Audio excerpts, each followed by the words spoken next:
बिस्मिल्लाहिर्रहमानिर्रहीम अस्सलामुअलैकुम and welcome to Urdu IT academy. Welcome to MTCN lecture number 19 MTCN MikroTik certified network associate. और जो आपका आज का लेक्चर है बड़ा मज़ेदार किस्म का लेक्चर है।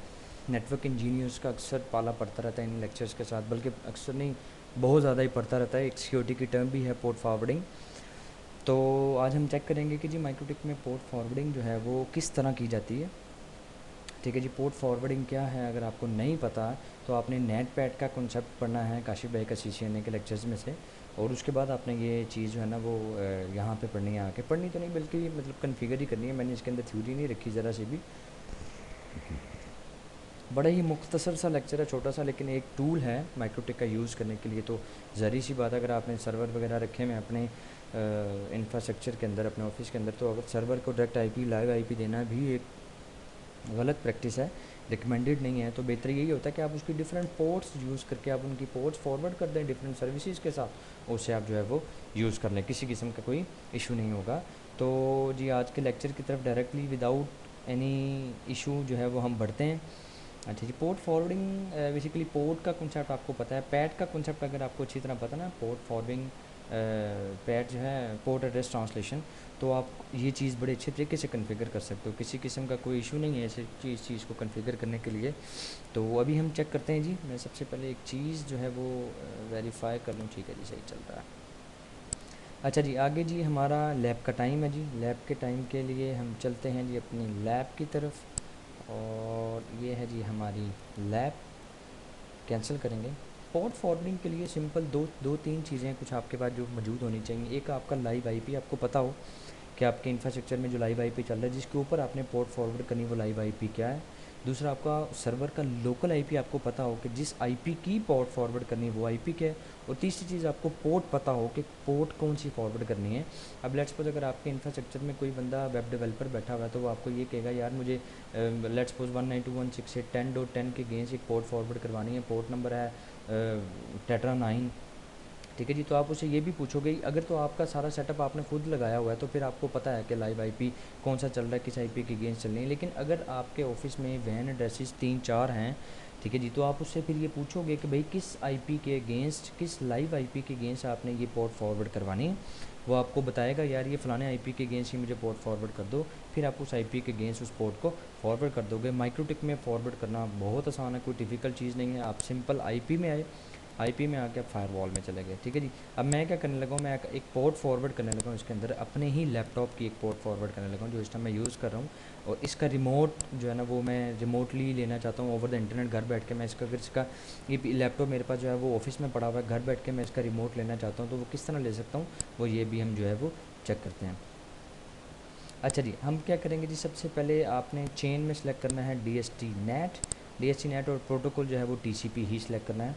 और डेस्टिनेशन पोर्ट जो है वो आपने सेलेक्ट करना है। एक्चुअली आप घर से बैठ के कर रहे हो तो जो आपका यहाँ वाला लैपटॉप होगा वो आपका डेस्टिनेशन कराएगा, घर वाला इंटरनेट आपका सोर्स कराएगा। मैं कहता हूँ 3389 पोर्ट के बारे में आपको बड़े अच्छे तरीके से पता होगा कि ये किस सर्विस के लिए यूज़ की जाती है। ये रिमोट डेस्कटॉप के लिए यूज़ की जाती है। अच्छा जी, उसके बाद एडवांस में कुछ नहीं है, एक्स्ट्रा में कुछ नहीं है। एक्शन में जाके यहाँ पर भी DST नेट ही करेंगे और यहाँ पे IP देंगे हमारा लाइव IP।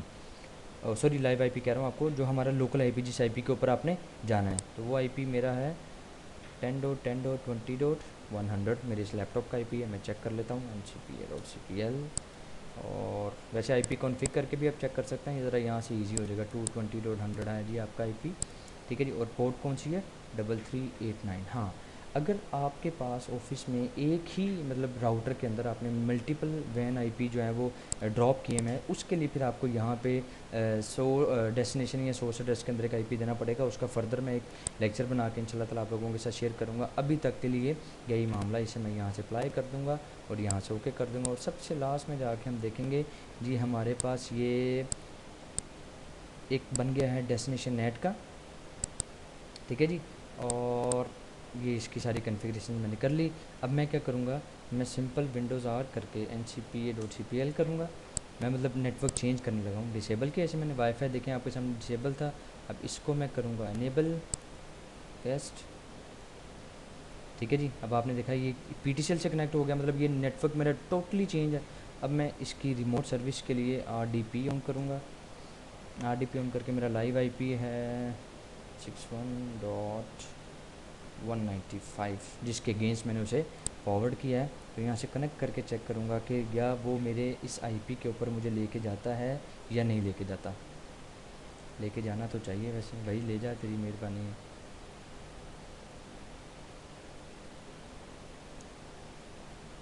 मैं यहाँ से पहले ये देखें, ले गया ज़बरदस्त। अच्छा, यहाँ पे आपने फिर पैसा, एक्चुअली मैं इस PC के ऊपर बैठ के ही इसका वो ले नहीं सकता IP, मतलब रिमोट तो नहीं ले सकता इसका। तो आपने ये किसी और PC के लिए करके चेक करना है अपने पास। मेरे पास अभी सेकंड PC मेरे नियर अवेलेबल नहीं था कोई, वरना मैं आपको चेक करवाता ज़रूर।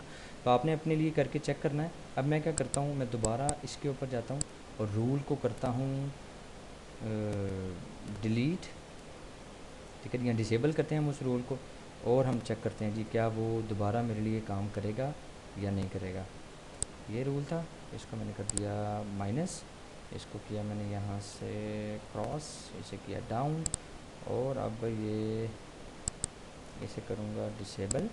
अब दोबारा इसी नेट से वाईफाई से बैठ के चेक करते हैं कि जी ये हमारे पास वहाँ तक जाता है या नहीं जाता है। ये ODP ओपन कर लिया मैंने, और ये मैंने कर लिया इसके ऊपर क्लिक। अभी भी दे रहा है, क्या चक्कर है, इसको रिपोर्ट देता हूँ साथ।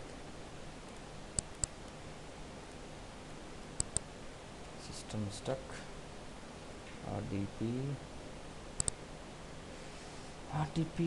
और 202.161.195। ठीक है जी, स्टिल दे रहा है। एक दफ़ा मैं चेक करता हूँ कि क्या मसला कर।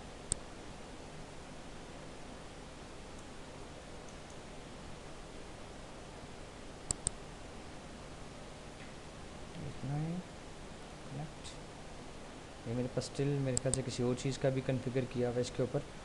तो चलिए आप एक दफ़ा इसे ट्राई ज़रूर कीजिएगा। मैं भी इसे ट्रबल शूट कर लेता हूँ, शायद इसके ऊपर मैंने कोई और पोर्ट भी फॉरवर्ड की हो इसी स्विच के ऊपर, तो मैं उसको भी चेक करता हूँ। अगर अक्सर ऑफिस में लोग कैमरे की पोर्ट वगैरह NVR की पोर्ट फॉरवर्ड करते हैं, DVR की पोर्ट फॉरवर्ड करते हैं, तो फॉरवर्ड करने का सेम डिटो तरीका यही है जो मैंने आपको दिखाया है। ठीक है जी, आपने इस तरीके से पोर्ट फॉरवर्ड करनी है जो मैंने बताया, DSC नेट और जहाँ पे IP वगैरह जो आपने देना है। ठीक है जी, अगर कहीं पे कोई इशू आए तो आपने मुझे ज़रूर बताना है। ठीक है जी, तो आज का लेक्चर हम यहीं पे अपना ड्रॉप करते हैं। किसी किस्म का कोई इशू हो, क्यूरी हो, ज़रूर आप सेंड कीजिएगा। Thank you very much. Allah.